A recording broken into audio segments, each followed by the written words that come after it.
কিন্তু বিচারের বাণী বিশ্বকবি রবীন্দ্রনাথ ঠাকুরের ভাষায় আজও নীরবে নিভৃতে কাঁদে। এর জন্য গণ আন্দোলন এবং সচেতনতা বৃদ্ধি হওয়া দরকার। সবাইকে একজোট হয়ে লড়ার দরকার। যারা ভাবছে আমি একেলা লড়বো, আমাকে তো পারমিশন দিচ্ছে মিটিং এ, তৃণমূল কংগ্রেসের মমতা ব্যানার্জিকে নাইবা দিল, তাতে আমরা গেনার হব। আমি বলি তারা সবচেয়ে বড় লুজার। আমি আইন মেনে চলি বলে পারমিশন চাইছি, কিন্তু মনে রাখবেন আইন যদি বেলাইন হয় প্রশাসনের কাছে, তাহলে মনে রাখতে হবে আমাদেরও প্রোগ্রাম করার অধিকার আছে, আন্দোলন করার অধিকার আছে। যেহেতু আমাকে রাস্তায় বেরোতে দেওয়া হচ্ছে না, কোনো রাজনৈতিক কর্মসূচির পারমিশন দেওয়া হচ্ছে না, আমাকে কোর্টে গিয়ে পারমিশন নিতে হচ্ছে, সাংবিধানিক অধিকার লঙ্ঘিত হচ্ছে, গণতান্ত্রিক অধিকার যা আমাদের আর্টিকেল 14, আর্টিকেল 19, আর্টিকেল 21 সংরক্ষিত আছেন সমস্ত সাধারণ নাগরিকদের জন্য, অন্য রাজনৈতিক দলগুলোকে পারমিশন দিলেও এটা হচ্ছে আমাদের চক্রান্ত করে, না থাকবে নাম, না থাকবে নিশানা। যদি রাজ্যের প্রধান এটা বলে, তো ন্যাচারালি রাজা যা বলে তার দ্বিগুণ করে তার পারিষদ। আজকে দুঃখের ব্যাপার, আমাদের সাধারণ মানুষ সহ আমাদের কর্মীদের প্রায় হাজার হাজার কেস দেওয়া হয়েছে। যারা জানে না তাদের অপরাধ কি, জোর করে পঞ্চায়েতগুলো দখল করা হয়েছে, মিউনিসিপ্যালিটিগুলো দখল করা হয়েছে, জেলা পরিষদগুলো দখল করা হয়েছে, এবং ঘরে বসে ডিলিমিটেশন করছে। সেন্সাসের কাজ শুরু হয়েছে, কিন্তু কোনো পলিটিক্যাল পার্টিকে ইনভলভ করা হয়নি, অন্তত আমাদের তো হয়নি। তাহলে বুঝুন সেন্সাসে কার নাম থাকবে আর জনগণনায় কার নাম বাদ যাবে। আবার যে আর একটা এসআইআর এর পাল্টা এসআইআর হচ্ছে না, এমনিতেই তো 32 লক্ষ লোকের নাম এখনো ওঠেনি। এর জন্য তো আমি সুপ্রিম কোর্টেও গিয়েছিলাম, ভেবেছিলাম বিচার পাবো, কিন্তু বিচারের বাণী বিশ্বকবি রবীন্দ্রনাথ ঠাকুরের ভাষায় আজও নীরবে নিভৃতে কাঁদে। এর জন্য গণ আন্দোলন এবং সচেতনতা বৃদ্ধি হওয়া দরকার। সবাইকে একজোট হয়ে লড়ার দরকার। যারা ভাবছে আমি একেলা লড়বো, আমাকে তো পারমিশন দিচ্ছে মিটিং এ, তৃণমূল কংগ্রেসের মমতা ব্যানার্জিকে নাইবা দিল, তাতে আমরা গেনার হব। আমি বলি তারা সবচেয়ে বড় লুজার। আমি আইন মেনে চলি বলে পারমিশন চাইছি, কিন্তু মনে রাখবেন আইন যদি বেলাইন হয় প্রশাসনের কাছে, তাহলে মনে রাখতে হবে আমাদেরও প্রোগ্রাম করার অধিকার আছে, আন্দোলন করার অধিকার আছে।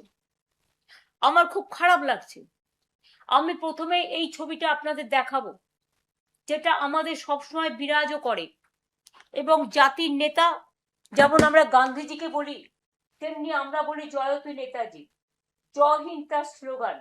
দেখুন এখানে সমস্ত অল ইন্ডিয়ার বাংলার সমস্ত নেতৃবৃন্দের ছবি দিয়ে আমরা সকাল থেকে প্রার্থনা সঙ্গীতের মতো আমরা তাদের প্রার্থনা করি, তারাই আমাদের আইকন। আমি স্তম্ভিত, আমি লজ্জিত, আমি মর্মাহত, আমি শোকাহত, আমি দুঃখিত। বিজেপির কয়েকজন যারা রাজনীতির জানে না, যারা সংস্কৃতির জানে না, যারা সম্প্রীতির জানে না, যারা দেশটাকে চেনে না, যারা বাংলাটাকে চেনে না, তারা আজ দেশনায়ক নেতাজি সুভাষচন্দ্র বোসের যে অসম্মান, যে অপমান করছে, তাদের একটু মনে করিয়ে দিই, ইন্ডিয়ান ন্যাশনাল আর্মি তৈরি করেছিলেন নেতাজি সুভাষচন্দ্র বোস, প্ল্যানিং কমিশন তৈরি করেছিলেন নেতাজি সুভাষচন্দ্র বোস, আন্দামান নিকোবরে শহীদ দ্বীপ, স্বরাজ দ্বীপ, স্বাধীন দ্বীপ ঘোষণা করেছিলেন ভারতবর্ষের স্বাধীনতা আন্দোলনের সময়, স্বাধীনতার আগে নেতাজি সুভাষচন্দ্র বোস। তার জয় হিন্দ স্লোগান আজও সবার মুখে মুখে বাজে। আজকে কি হয়ে গেল যে বাংলা থেকে নেতাজি সুভাষচন্দ্র বাদ, দেশ থেকে বাদ, বিশ্বকবি রবীন্দ্রনাথ ঠাকুর বাদ, কোন অজানা অশনি সংকেত। ব্যঙ্গ করে বিজেপির নেতারা বলছেন কেউ তাকে নানা রকম ভাবে সাম্প্রদায়িক আখ্যা দিচ্ছেন, কেউ বা নানা ভাষার তকমা দিচ্ছেন। আমি সেই ভাষাগুলো বলে নিজেকে লজ্জিত করতে চাই না। আমরা লজ্জিত তাদের এই ভাষা শুনে। তার মাথার উপরে নানা রকম মানে কলঙ্কের ভূষণ চাপিয়ে দেওয়া হচ্ছে। কেউ কেউ তো তাকে আবার দেশদ্রোহীও বলে দিচ্ছেন, কেউ কেউ তো তাকে আবার নিয়ে নোংরা রাজনৈতিক খেলা খেলছেন। আমরা পরিষ্কার বলছি, এ অসম্মান, এ অপমান আমাদের একার নয়, সারা দেশের, সারা বিশ্বের। এবং আমি মনে করি এখনো যাদের বিবেক আছে, আবেগ আছে, যারা ক্ষমতার চেয়ারের কাছে মাথা নত করে না, যারা দেশনেতাদের সম্মান জানায়,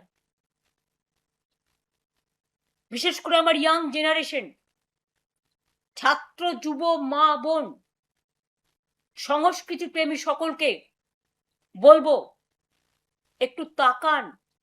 বাংলা কি বাংলা থেকে হারিয়ে যাবে? না যারা দেশের জন্য লড়াই করেছেন, প্রাণ দিয়েছেন, আজ পর্যন্ত কেউ জানে না?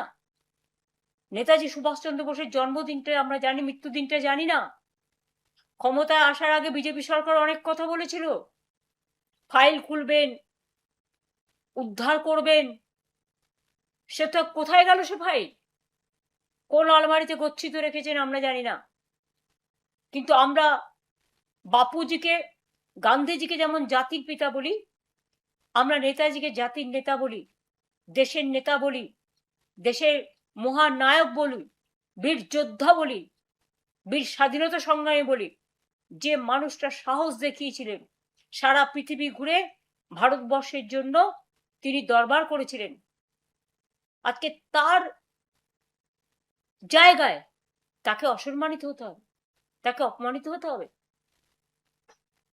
আমি আমাদের আইটি টিমকে দায়িত্ব দিয়েছি, তার আহ্বান জানাবে সব ছাত্র, যুব, ডিজিটাল আইটি যারা আছেন, নেতাজি সুভাষচন্দ্র বোসের অসম্মান মেনে নেবেন না, তারা একত্রিত হয়ে প্রতিবাদ করুন। পুলিশ পারমিশন আপনাদের দেবে না, কারণ পুলিশ, আমি জানি না, আমি একদিন এই পুলিশের সাথে কাজ করেছি, তাদের প্রতি আমার অলবেশ শ্রদ্ধা আছে, কিন্তু পুলিশকে দিকেই তো আজকে ভয় দেখাচ্ছে এমএলএদের, ভয় দেখাচ্ছে এমপিদের, পরিবারকে ভয় দেখাচ্ছে, ইডিকে দিয়ে ভয় দেখাচ্ছে, সিবিআই কে দিয়ে ভয় দেখাচ্ছে, আইসি গিয়ে গাড়ি নিয়ে গিয়ে বলছে কোথাও কোথাও আমি শুনেছি, হয় বিজেপি যা বলবে সেই দলে চলুন, তা নাহলে জেলে চলুন। এটা বলা কি পুলিশের রক্ষা কবচের মধ্যে পড়ে? না পুলিশের কোনো আইনের মধ্যে পড়ে? টোটাল বেআইনি কাজটা আজকে পুলিশকে দিয়ে করা হচ্ছে, যার জন্য রাস্তায় এত ট্রাফিক জ্যাম, মানুষ ঘন্টার পর ঘন্টা আটকে থাকে, সেদিকে ভ্রুক্ষেপ নেই। আমি গঙ্গাজল ঘাটির আশা কর্মী, যেভাবে তিনি মারা গেছেন, বিজেপির এমএলএদের ঔদ্ধত্য, বিজেপির নেতাদের অভদ্র আচরণ, অসৌজন্যমূলক কথাবার্তা যা দেখছি, আমার কথা ছেড়ে দিন, আমাকে তো কুকথা অকথা বলতে ছাড়ে না। যদিও তারা জানে যে আমি কোনোদিন 1 পয়সা মাইনে পর্যন্ত নিইনি, আমি আজ পর্যন্ত পেনশন পর্যন্ত 1 পয়সা নিইনি, আমার বইয়ের রয়্যালটি দিয়ে আমার চলে, কিন্তু সেই রয়্যালটিটাও এবছর আমি পাইনি। নিশ্চয়ই বিজেপির ভয়ে তারা মুখ বন্ধ করে বসে আছে। মানুষ বই কিনেছে বই মেলায়, সে টাকা আমাদের লোকেরাও জাগো বাংলা স্টল থেকে দিয়েছে, কিন্তু আজ পর্যন্ত আমি পাইনি, কারণ নিশ্চয়ই এতে কোনো খেলা আছে। আমাদের তো ব্যাংক অ্যাকাউন্ট থেকে শুরু করে সব ফ্রিজ করে দিয়েছে। বিজেপির কত অ্যাকাউন্ট আছে? সেন্ট্রাল কোষাগার, রাজ্যের আলাদা কোষাগার, ফন্টাল অর্গানাইজেশনের আলাদা কোষাগার, এমনকি আরএসএস রেজিস্টার্ড নয়। আমি ভেবেছিলাম তারা কখনো মুখ খুলবেন, তাদের কোষাগার, ফরেন থেকে তাদেরও মানি আসে, কই তাদের তো এফসিআর এ আটকায় না, খ্রিস্টানদের মানি আটকানো হয়, অন্যদের আটকানো হয়, আমরা ফরেন ফান্ড নিই না, কাজেই ফরেন ফান্ডের সাথে আমাদের যোগাযোগ নেই। তাই আমি কথা বলতে পারি, অনেক পার্টি নেয়, তারা নেয় নিশ্চয়ই, তারা কোনো আইন করেছে বা কিছু একটা করেছে।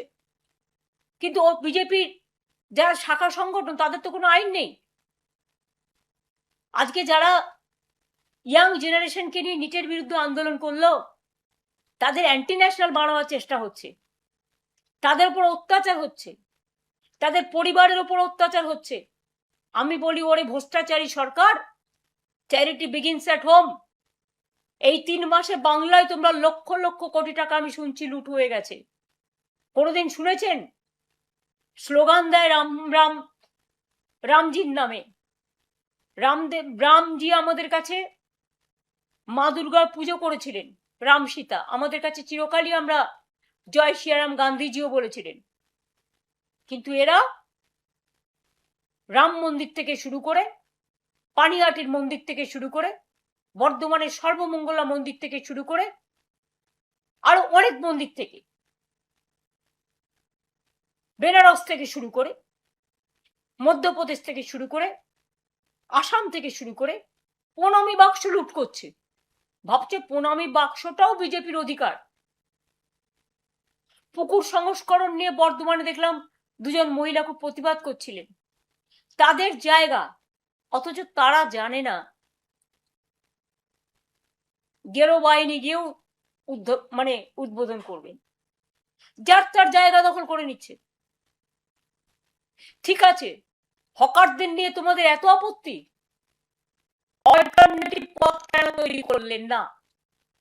একটা মানুষের রুজি রোজগার কাটতে গেলে তাকে বিকল্প পথের সন্ধান দিতে হয়। কেন আপনারা ওদের জন্য বিকল্প পথ না করে প্রায় 1 কোটি লোক আজকে চাকরি হারা হয়েছে, অন্নপূর্ণা ভান্ডারের নামে অনেক ভাওতা হয়েছে, অনেক মহিলার নাম বাদ গেছে, যারা আমার ঘরের মা লক্ষ্মী, লক্ষ্মীর ভান্ডার নামটা কেটে দিয়েছে।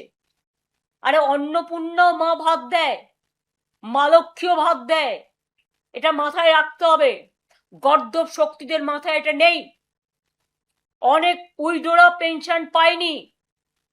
আজকে 3 মাস বাদে 4th আগস্ট, যখন 4 মাস শুরু হতে যাচ্ছে, আজকে 3 মাস পরে এই কথাগুলো বলছি। যে আশাকর্মী মারা গেছে, আমি সব আশাকর্মীদের পাশে আছি এবং আমি ইমিডিয়েট একটা টিম পাঠাতে চাই।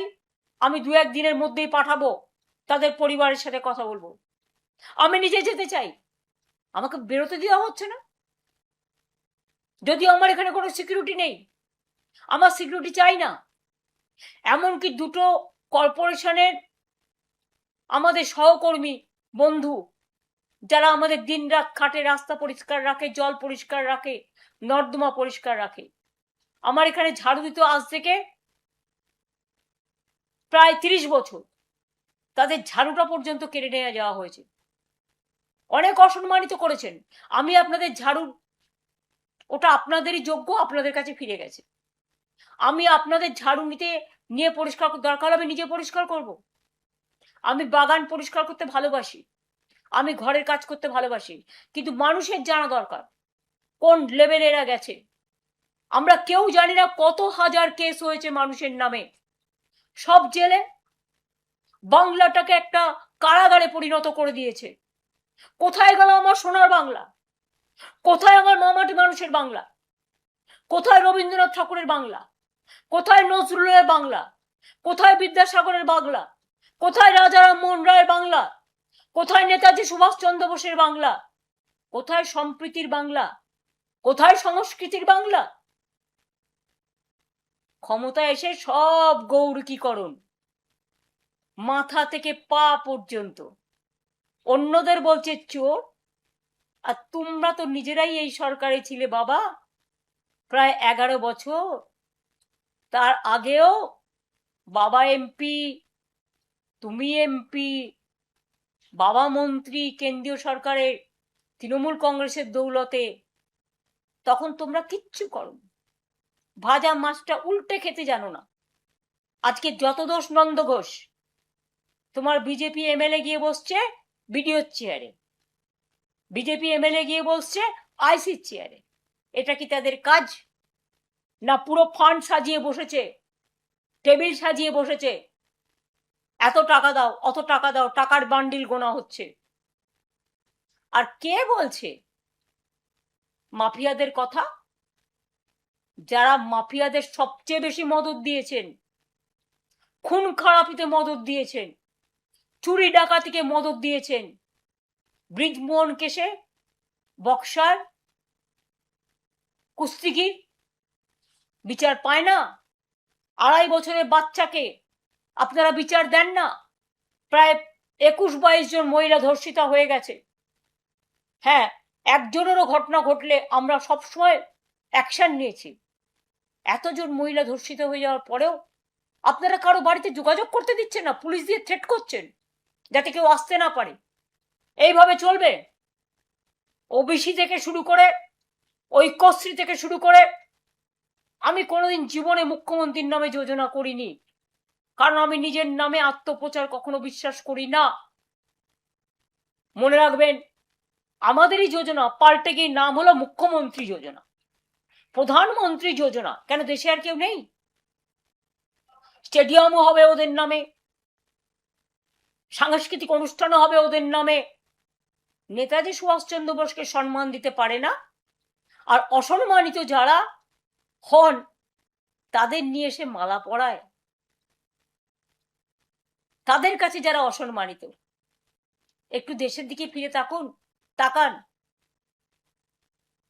আগে ঘর সামলান, সম্প্রীতি সামলান। ভাগাভাগি করে দিচ্ছেন। নেতাজি সুভাষচন্দ্র বোস সম্প্রীতির প্রতীক ছিলেন, তাই তার রাইট হ্যান্ড ছিল শাহনওয়াজ খান। কখনো তিনি মনে করেননি আমার পাশে হিন্দু আছে, না মুসলমান আছে, না শিখ আছে, না ঈসাই আছে। একটা কথা মনে করে দিন, যান গিয়ে খোঁজ নিন আর্মিতে, প্রত্যেকটা আর্মি ক্যান্টনমেন্টে মন্দিরও থাকে, মসজিদও থাকে, গুরুদ্বারাও থাকে, গির্জাও থাকে। স্বাধীন মতো তারা তাদের প্রে করেন। আমি নিজে চোখে দেখেছি বলে বলছি। আজকে নতুন করে কি হয়েছে আমি জানি না, আমি 3 মাস আগেকার কথাও বলছি। আর্মিতে হিন্দুরা কাজ করে না, মুসলিমরা কাজ করে না, শিখরা কাজ করে না, ঈসাইরা কাজ করে না, নেপালিরা কাজ করে না, গোর্খারা কাজ করে না। সব ধর্ম বর্ণ নির্বিশেষে সবাই ঐক্যবদ্ধ হয়ে জয় হিন্দ বলে, বন্দে মাতরম বলে, দেশের একতা নিয়ে কথা বলে, দেশমাতৃকাকে রক্ষা করে। আর আপনারা কোথা থেকে জুটলেন একটা পার্টি, যে পার্টিটা না আছে কোনো ভূত, না আছে কোনো ভবিষ্যৎ, শুধু অত্যাচার করতেই শিখেছেন, আর মহিলাদের ঘৃণা করতে শিখেছেন, আর ছাত্র যুবদের গালিগালাজ দিতে শিখেছেন। তাই আপনাদের ধিক্কার জানিয়ে সুভাষচন্দ্র বোসকে প্রণাম জানানোর জন্য বিবেক সম্পন্ন মানুষের কাছে আমার আবেদন করে থাকবে, এখনো কি আপনারা চুপ থাকবেন? Sometime silence is gold. কিন্তু মনে রাখবেন, কখনো কখনো সময় আসে যখন সব বাঁধ ভেঙে যায়, শুধু কারাগার সামনে দাঁড়ায়, তখন কিন্তু নদী পথ গতিরোধ করা যায় না। নদী কিন্তু আপন পথে এগিয়ে চলে। ভয় দেখিয়ে আর চমকে ভাবছেন সরকারি দলও আপনারা ঠিক করবেন, বিরোধী দলও আপনারা ঠিক করবেন, তার মানে কি বিরোধী বলে কিছু থাকবে না?